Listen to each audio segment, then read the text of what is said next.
Hey everybody, Eric here, and I am one of the education specialists here at Easton Learning and Life Center, and welcome back to our channel. If you're new to our channel, make sure that you subscribe, like this video, comment, share this video with those that you know that could learn something from it, and don't forget to click that notification bell to be notified of when we drop new videos. For those that have already subscribed to our channel, thank you so much. Now let's get into the video. So today we're just going to be doing a few tasks around the garden. We are going to be taking care of this row here, this lovely row in front of me, planting some potatoes, adding in some compost, removing some of the weeds. We're not going to remove all of the weeds because that takes a lot of energy.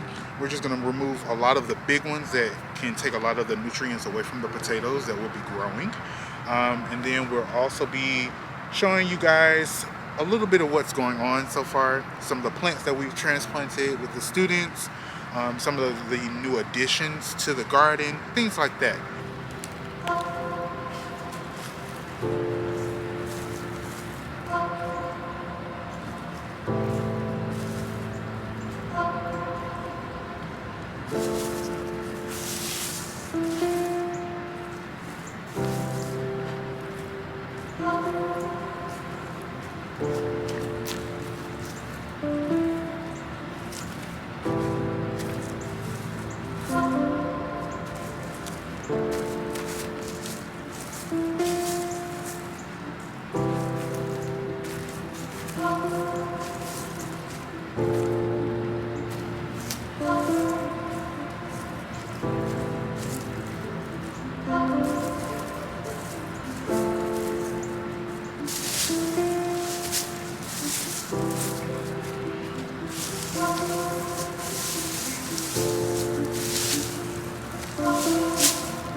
So now we're adding in some bone meal. Bone meal is a component that you can get at your local garden center or Lowe's or Home Depot, and it will provide your garden and more so your soil with phosphorus for your plants. And our students did some soil testing earlier this semester. They found out that the soil in these rows here, there are 6 of them, they were pretty deficient in phosphorus. So we're adding that in. Now we're adding in some blood meal, which provides the soil and the plants and all the other organisms in the soil nitrogen. And so when you're adding in all of these components, you want to make sure that you're thinking of the organisms that are living in the soil that need these components to live. And so now we're adding in even more organic material through the worm castings.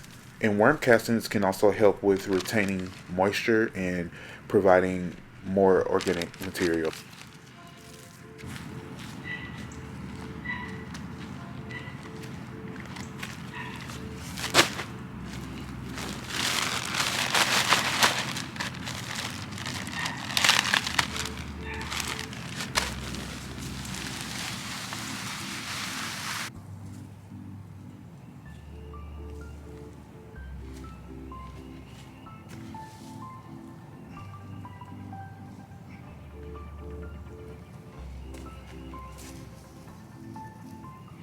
These first potatoes here are Yukon Gold potatoes.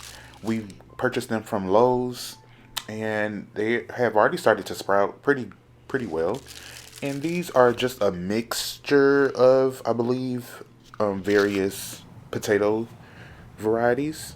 And so what I did was I did not want to dig too deep of a hole for them, and so I think the hole was about, I would say 6 inches deep, and the soil was already pretty loose because we've planted in these areas before. All right, all we need to do now is water the potatoes, and I also brought the spade just to make a better indentation for this row so that it can look more uniform.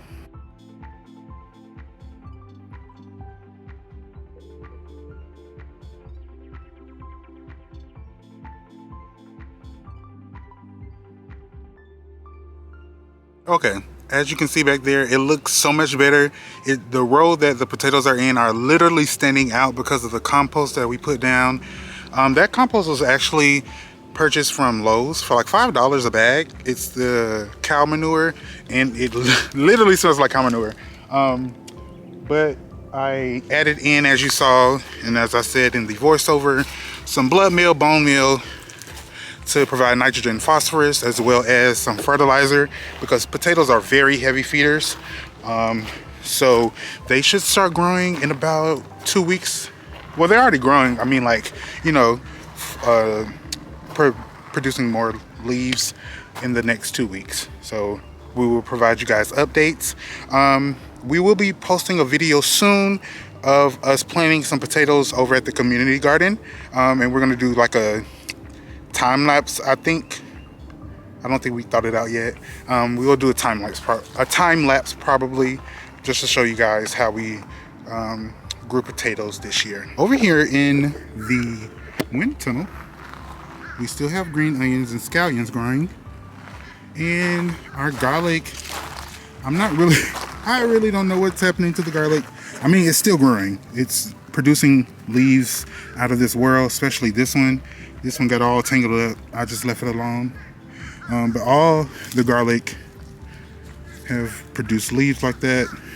And from the research I've done and the videos I've watched, when the leaves do this and grow more, that means there are more layers being produced on the garlic clove. So when we harvest in, I think, June or July, these are going to be some pretty big garlic cloves. And in here, we're going to be adding compost to all 4 raised beds, and especially this one once we harvest the garlic, and plant different plants in here that can't handle that much sun. We also have buckets. I think next week will be the last week that our high school students will be at school, since finals are rapidly approaching, and so we're going to try to have them plant those containers before they graduate. Over here, the flowers, the perennials that we have, are totally, like, they're literally shocking me right now, because I didn't think they would get so big so soon again.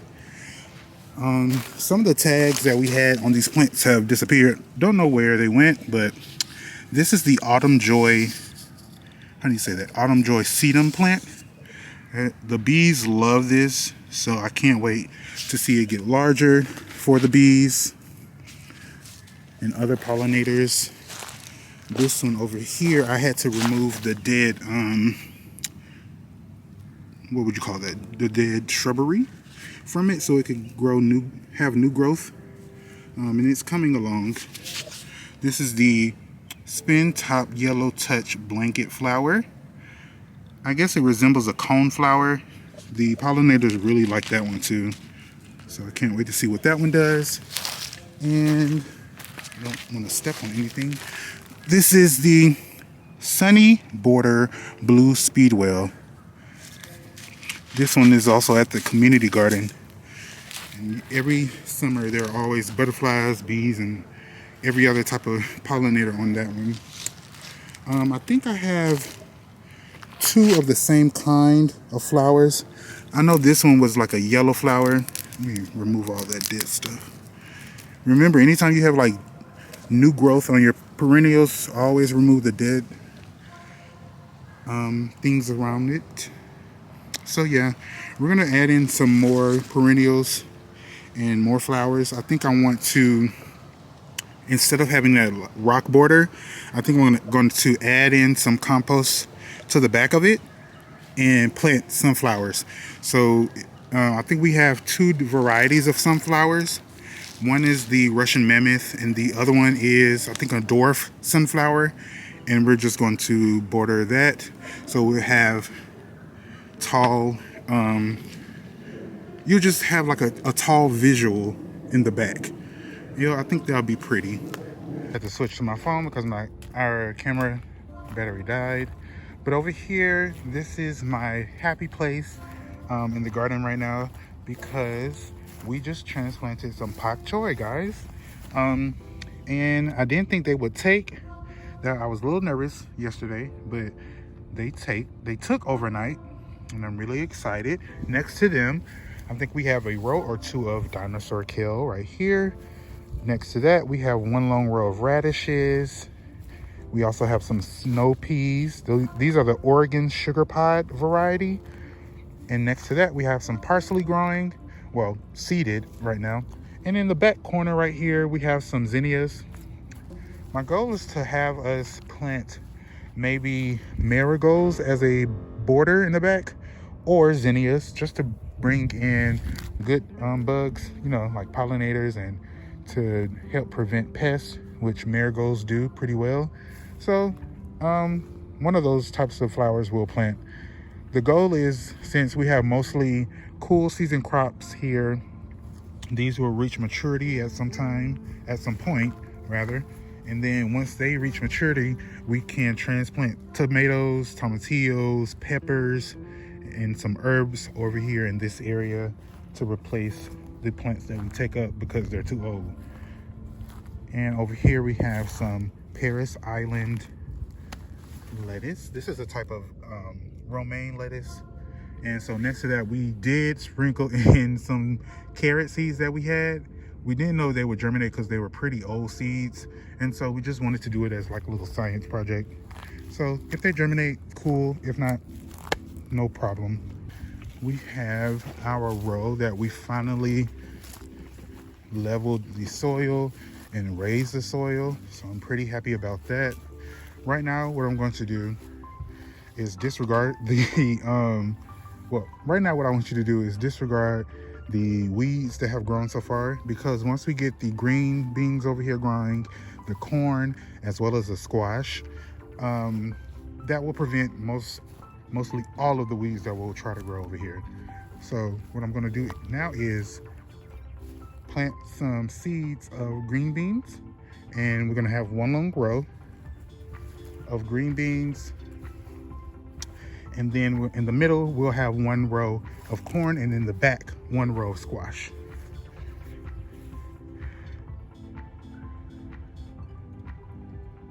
So that we can have the three sisters and utilize all of our growing space over here in this area. Right now, I'm just gonna go ahead and plant the green beans, and in another 3-4 weeks, we will go ahead and plant corn and squash.